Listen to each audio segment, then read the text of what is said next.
after lots of scouring through the different communities, we have put together for today the preliminary sims for the DPS specs in the War Within beta. Preliminary, of course, it comes with a reason being that certain specs, certain classes still don't have their sims working at all. Other specs are still working to adjust the sims to make them more accurate, so it's a preliminary version. But because we like numbers, we like going through all of the different results of the specs, as there is nothing else to do in the game right now, that's what we're going to be doing for today. So, with this being said, we are also, by the way, going to be keeping the results on the Discord. If you are aware of, or if you have your own relevant and accurate sims, please feel free to drop by so we can adjust and make the temporary sim results even more accurate. So, this is what we have. We are missing right now arms, we are missing elemental, we are missing ret, windwalker, and augmentation, with a couple of others that are pretty old in terms of sim results. Augmentation is already pretty hard to get a result of. When it comes to simming, augmentation is always quite hard. Windwalker and ret and arms for now I haven't even tried to come up with sims, whereas for elemental, the new APL given by the changes of elemental is still under construction and sims are not still working. But for quite a few others, in fact about 75% of the other specs, sims are already underway. So the current surprise we can say at the moment is the highest simming result being of Arcane Mage, which might not be surprising because given the results we have gotten in the recent times, Arcane was always doing reasonably well overall, but then you had a bunch of nerfs to Arcane, right? And the surprise is that, of course, because of these nerfs, Arcane now is getting this result through playing with some Fury now, not playing with Spellslinger, which has now fallen quite a bit behind compared to the new version of some Fury. Now again, yes, this could be one of those moments where players get even more depressed, right? Because yet again you have another mage spec that continues to fall down upwards. If Spellslinger was too strong, now you have some Fury doing very well for the results of Arcane Mage. Another very good result at the moment is for Aldrachi Reaver of Havoc Demon Hunter. Now the part where Felscard is about 45% behind in damage, this part we kind of knew already, right? The part where Aldrachi Reaver was the much better option when it came to single target. Felscard has been buffed multiple times. It has now a more possible significant option when it comes to AoE damage. But when it comes to single target, Aldrachi Reaver for now is still doing better and also is still doing amongst the best when it comes to these preliminary sims. The perhaps better part of these results for Aldrachi Reaver is that now the no movement, the no mover type of build is actually the better one that is simming at the moment. So it means the build that is not going to take Unbound Chaos, is not going to take Momentum or Inertia, is not going to take Essence Break and trying to make you play in this very narrow window. Now instead you are avoiding all of that, also thanks to the most recent buffs given to I-Beam, doubling the damage of I-Beam, making the center part of your talent tree way more worth taking. So right now Aldrachi Reaver is doing very well for Havoc Demon Hunter in these preliminary sims. Who is not doing that well at all are both of the Druid specs, but in particular Badness Druid. You know, Badness Druid even trying different builds left and right, different talents swaps left and right, doesn't really break or barely breaks past 1.1 million at the moment in these preliminary sims. If we have to find, you know, one somewhat positive addition is the fact that at the moment the Keeper of the Grove version of Badness Druid is now very close to the Eluna's Chosen version of Badness Druid. They are within, you know, a few percentages behind next to each other, but the problem is they are both bad. That's kind of the issue. If they were both even in around the 13 to 1400 range, it would have been good, but they are not. That's kind of the problem. Feral Druid doesn't have this option for now. Druid of the Claw is the much better performing compared to Druid of the Claw, at least when it comes to single target, but again, it's not doing too well. Now, to be fair, these are not the latest updated results, so it is bound to improve, because in the last couple of weeks worth of changes, Feral Druid has received some decent overall additions, plus the buffs to one of their hero talents, while Stalker, as well as the extra damage to Druid of the Claw, and then the week after that also improvements to Feral. So between the two results at the moment, considering also that the balance one is updated, it's quite new in terms of a sim, Feral is definitely looking better. Who, however, is looking terribly right now is Devastation. So Devastation had a pretty poor amount of availability of sims right now, but even then it was doing quite poorly. And this was before Scale Commander was nerfed. It wasn't breaking the 1 million DPS in single target even before Scale Commander got its nerf. So that is perhaps the problem at the moment for Devastation Evoker. It's also quite confusing because when we go back to the results of the beta, Devastation was, Devastation was doing okay. Even in a pure single target boss fight, Devastation was actually doing quite well. So it's interesting to see that right now, at least in the very preliminary temporary sims, Devastation is actually the worst one in terms of results. But hey, maybe 2 days from now the APL of the Devastation sims will be fixed and they will skyrocket up to 1.5 million damage. But for now, it's not looking too good. What is looking much better actually is the Hunters. All 3 Hunters are simming pretty good damage compared to what we have with the other DPS specs. One of it, Beast Mastery, is mostly just thanks to Dark Ranger. Dark Ranger has been Giga Ultra buffed recently. They practically doubled the damage of Black Arrow. So now it's a 720% attack power dot, which is quite good, especially also in single targets. And other results of Dark Ranger are passing the results of Pack Leader by a reasonable 20-ish% more damage when it comes to Beast Mastery Hunter. Pack Leader, if we have to find a loser, not just for Beast Mastery, but for all Hunter at the moment, is Pack Leader. Which is interesting because Pack Leader is definitely the more thematic out of all of the Hunter hero talents, being the Master of Pets. Right now, the Master of Pets is not doing too well, not even for the Master of Pets spec, like Beast Mastery. Now, Marksmanship and Survival are both sticking more to Sentinel, both of them. This is, funnily enough, despite the ungodly amount of nerfs that Sentinel received. But, to be fair, most of the nerfs were in AoE, where even now, after those nerfs, it's still a very powerful option as a hero talent in AoE. But in single target, it didn't lose nearly as much. So the result now is that both Survival and Marksmanship are preferring to go Sentinel over going the opposite. But because of Dark Ranger being buffed so much, actually for Marksmanship, Dark Ranger is still very, very close to the result of Sentinel. So you can practically play both of them in single target specifically when talking about Marksmanship and have quite even results. Not the same for Survival, where Pack Leader is still a meme of a hero talent, even for the melee spec of Hunter. Now we have touched on the surprisingly very well performing Arcane Mage playing with some Fury. The other two Mage specs are not simming nearly as well, at least from these preliminary results, both Fire and Frost. Fire playing some Fury with Frostfire not being too far behind, and then Frost Mage playing Frostfire. The results of both are not that high. They're not the lowest one in general, but both of them playing with Frostfire. I guess the slight positive when it comes to playing Frost Mage is that you do have a multitude, sort of Tetris game of picking 2 to 3 different talents here and there, and the results are practically identical. So you do have some choices in moving around the talents at the bottom of your talent tree while having similar results. For Fire Mage, you don't even have that much of a freedom of choosing different talent options for Fire. We have talked about this after Blizzard has tried to somewhat change or nerf this side of the hero talent tree for single target. After the rework of practically all of this, it became so strong for single target that then Blizzard had to nerf it multiple times. Now the Fire Mages have moved away from that side of the talent tree, but the results, at the very least for now, are not very impressive. After them, you have Shadow Priest. Shadow Priest does have a significant change. As you see here, their highest result right now, even though it's very close to Void Weaver, is Archon.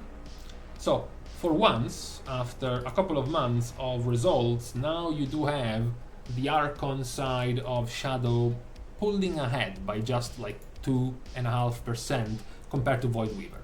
A lot of this, of course, what a surprise, is due to the mega buffs that Blizzard gave Archon and the continued patch after patch of the nerfs given to Void Weaver. And at this point, Void Blast must have been nerfed like 6 times for Discipline and Shadow. The last nail in the coffin was given by Empower Surges, which is now going to buff your Mind Flay Insanity or Mind Spike Insanity by 60%, which is a massive number, especially as Blizzard has further buffed the power of this Surge of Insanity. So now getting it buffed by 60% in the Archon 3, plus making sure you have 3 free procs of this Surge of Insanity every minute, because you cast Halo. Halo is cast 3 times, every time it's cast you gain Surge of Insanity, 3 free procs, while also being 60% stronger. So this continued buffing eventually made Archon the slightly better performer right now in single target when it comes to Sims. Now, talking about repeated buffing, if there is a king right now of repeated buffing when it comes to DPS, is the Rogues. Because in the past couple of weeks, Rogues have gotten pretty much all of their ability damage buffed by 4%, Outlaw was 10%, Subtlety Rogue had its finisher buffed by 10%, the week after that you had even bigger buffs because Fatebound was giga buffed compared to his previous power, while on top of that, he also had Unseen Blade buffed for Trickster, plus more buffs to Assassination, more buffs to Outlaw, and kind of a nerf to Subtlety, somewhat counteracted by the buff of Trickster. The result now is that Outlaw's Fatebound is doing very good damage after these, repeated buffs given to Fatebound and also given to Outlaw. Now, actually, finally, Blizzard has brought the damage of your Fatebound coin to a level they are happy with. Remember, Blizzard has stated before with the introduction of the hero talents, they are aiming to have your hero talents between the 20 and the 25% of your damage, so of your power.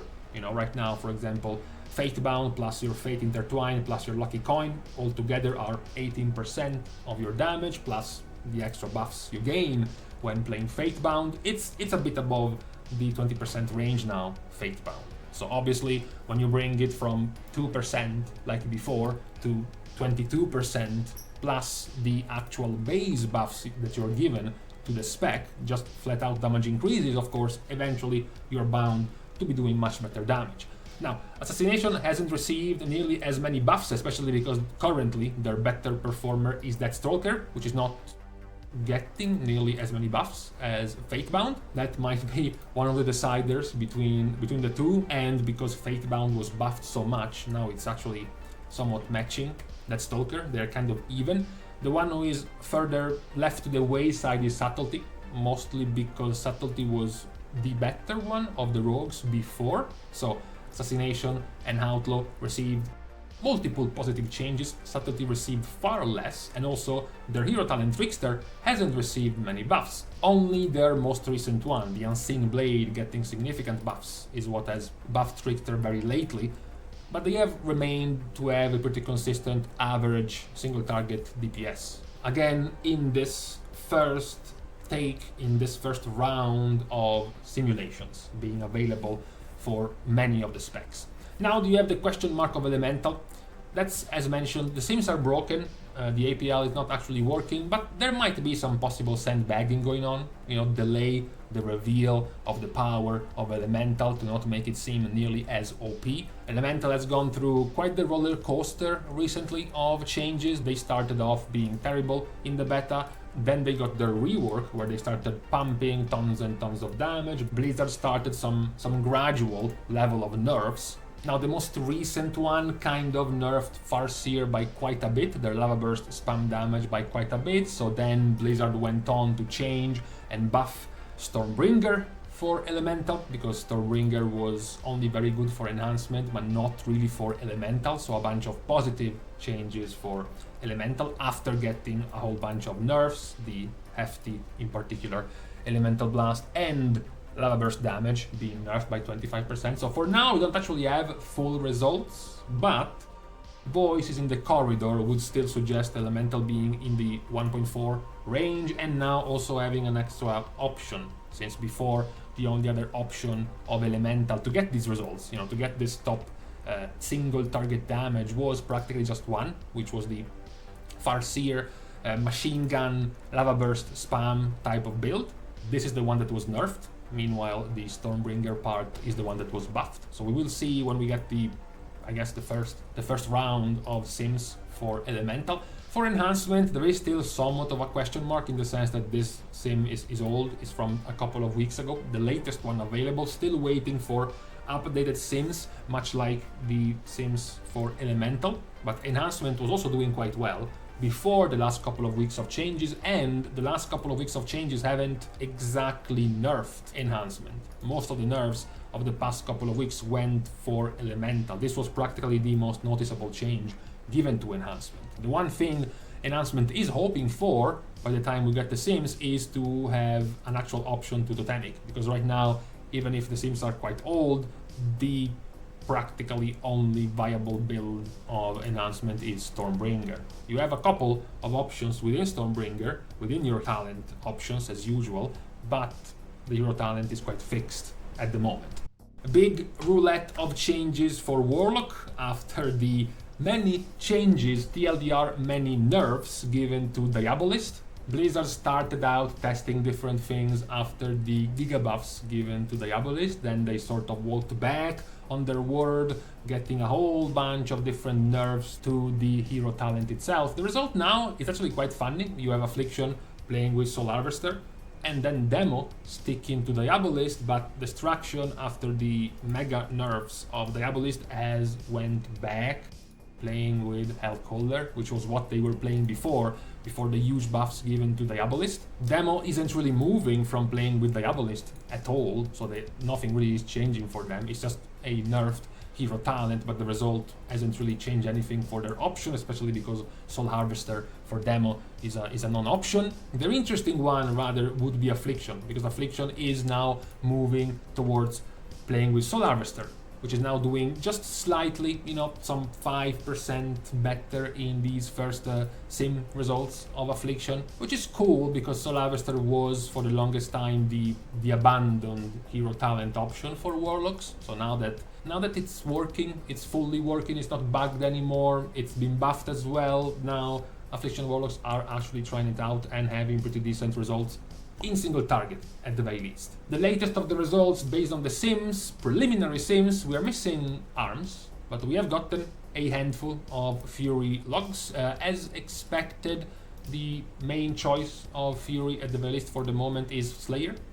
Montantane is, you know, it's kind of an AoE hero talent. It doesn't have nearly as many benefits in single target as Slayer does for Warrior. So right now, most of the results for Fury at the very least are going to be in Slayer, without that many other options for the spec. Even then, the preliminary results, the preliminary Sims are looking, you know, averagely okay for Fury Warrior. So these are the combined collective sim results for now so far of the specs, DPS specs at the very least, in the wait period before the release of the War Within. Of course, by the time the War Within comes out, we will have 2 weeks worth of pause plus an extra heroic week, so it's going to be well more than a month before the season actually begins. So many, in fact all of these sims will become much more accurate and precise. But you know, with players in this fever of trying to pick the spec to play, the spec to main, to see who is looking good and who is looking bad, of course, trying to wait for a month before the sims come out, it will be a bit too late. You kind of have to already have chosen what to play 1 month from now, so that would be a bit too late to make any decisions. So these are the results for now when it comes to the sims. Now, as mentioned, this is a work in progress. Everyone who has any more info, any more details, any more working and certified sims for any of these specs is welcome to join over on Discord. Post the link for said sims, be approved, and have this added to the spreadsheet of the current active sims of all of the specs. So For today, with this out of the way, we are now leaving each other on this Saturday. Thanks, of course, as usual, for watching the video and for everyone who is supporting for free by liking and commenting down below, as well as subscribing to the channel itself. Now, with these things out of the way, thank you guys again for watching. See you guys tomorrow, and in the meantime, it's cool. It's cool. Today we have 32 degrees, but the thickness of the air in this humidity is a problem.